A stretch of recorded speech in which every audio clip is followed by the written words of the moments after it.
Aujourd'hui, j'habite toujours à Paris, plus dans le 11e, mais dans le 10e. Je pensais que le plus dur allait être l'hôpital et la rééducation, mais c'était pas le cas. C'était retrouver des repères dans une ville qui a toujours été la mienne, me sentir étrangère dans ma ville, de sentir que cette ville, elle n'était pas adaptée pour moi, que ce soit en fauteuil ou en marchant en béquille, de lutter contre la rapidité qu'a cette ville et que quand j'entendais avant des gens la critiquer, ça me faisait doucement rire. Mais avancer lentement dans une ville où tout va vite, ça a même créé des moments où j'avais l'impression de gêner. J'avais l'impression que je voyais aucun autre handicapé dans la rue. Et je peux comprendre pourquoi. L'après, c'est aussi ne plus avoir constamment des gens soit à l'écoute, soit qui connaissent sa situation, soit aidants, soit autour de soi. Et le rapport aux inconnus. Et on n'a pas un écriteau qui dit je suis une victime des attentats, j'étais paralysée et maintenant je marche un peu, donc prenez votre temps. Et en fait, j'ai porté trop attention au regard. Les gens qui essayent de comprendre pourquoi je marche bizarrement, qui regardent haut en bas, qui me donnent un coup de coude à leur ami en terrasse pour dire regarde. Je me suis posé la question si je l'avais déjà fait. Et je sais pas, mais sûrement. Je me suis retrouvée à marcher seulement avec de la musique. Ou à marcher en gardant le sol.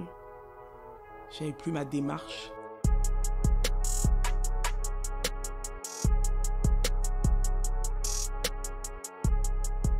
J'ai dû faire avec un certain voyeurisme. Du coup, je me suis, avec d'autres victimes, préparé un mensonge. Je me souviens avoir débilement dit au départ que j'ai fait un accident d'une mezzanine, comme Didier Mehdi, je sais pas pourquoi. Puis d'une moto, et du coup, j'ai tout de suite le discours « Ah, mais les motos, c'est dangereux, ah là là, vous étiez à l'avant, à l'arrière », et je les sors presque normalement maintenant. Oui, c'est dangereux, oui, j'étais à l'arrière, non, je referai plus jamais de moto.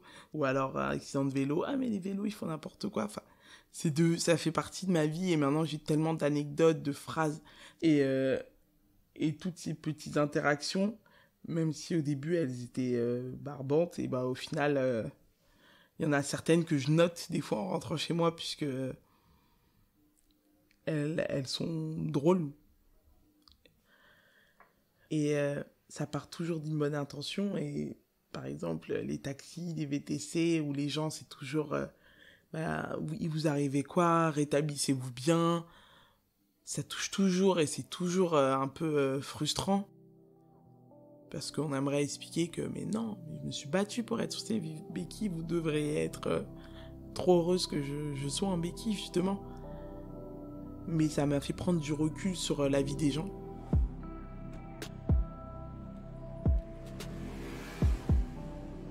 Et pour la première fois de ma vie, j'ai songé à aller vivre ailleurs.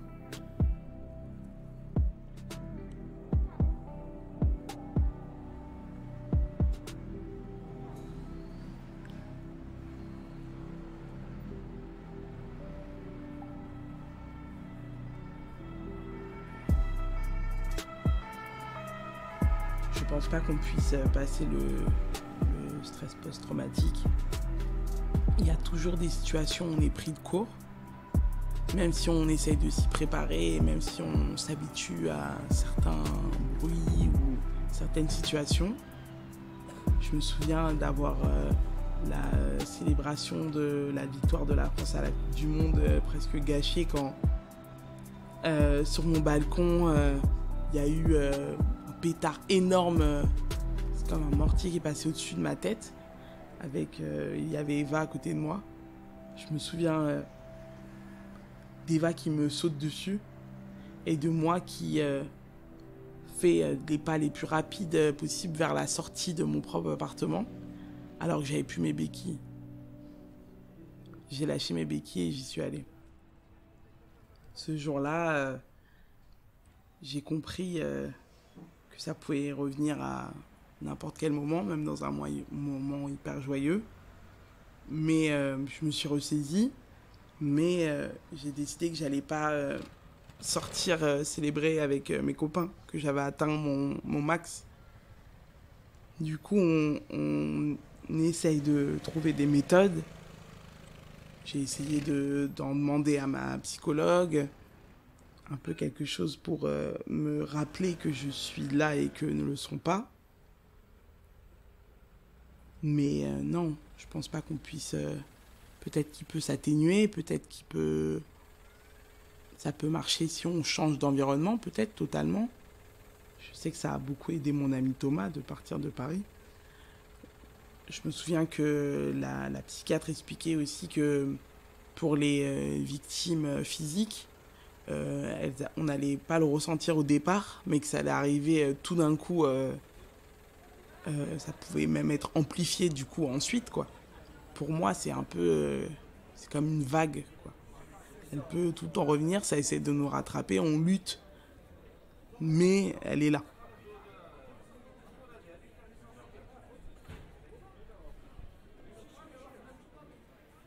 Je glorifie toujours les moments où je suis un peu loin, à la campagne ou pas. Ça me fait du bien. Mais y être, ça m'a tout de suite mis en position pour lutter contre mon stress post-traumatique. Les bruits constants, les interactions, la diversité des gens dans la rue. Et je me souviens avoir regardé plusieurs fois une des vidéos où on les entend nous tirer dessus à la Kalachnikov pour reconnaître ce bruit et le différencier du bruit du dépressurisation d'un bus, du pot d'échappement d'une moto, de pétard, d'un ballon qui éclate, et ne plus sursauter à tout. C'est voir tout le monde en terrasse et se dire on a envie d'être avec eux, ça fait partie de notre mode de vie. On a des appartements si petits que on a besoin de sortir.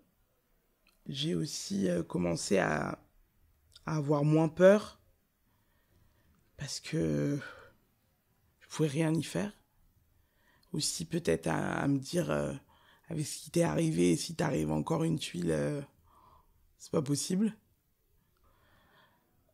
Et du coup, la peur des terroristes, d'un attentat, c'est plus transformé dans la possibilité de, s'il se passe quelque chose, tu peux pas t'enfuir. Tu peux pas courir, tu marches trop lentement, tu peux pas sauter.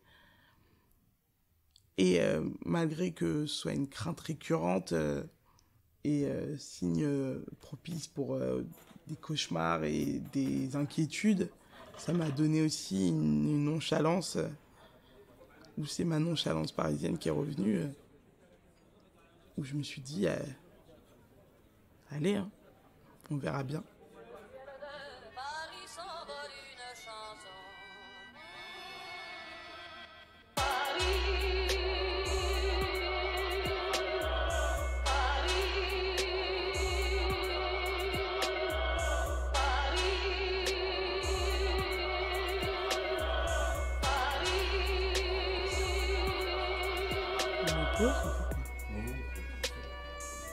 Ah merde, il est déjà arrivé en fait. Il passe surtout au Chalon.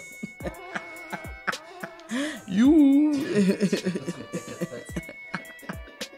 Il attend tout seul. Miskina.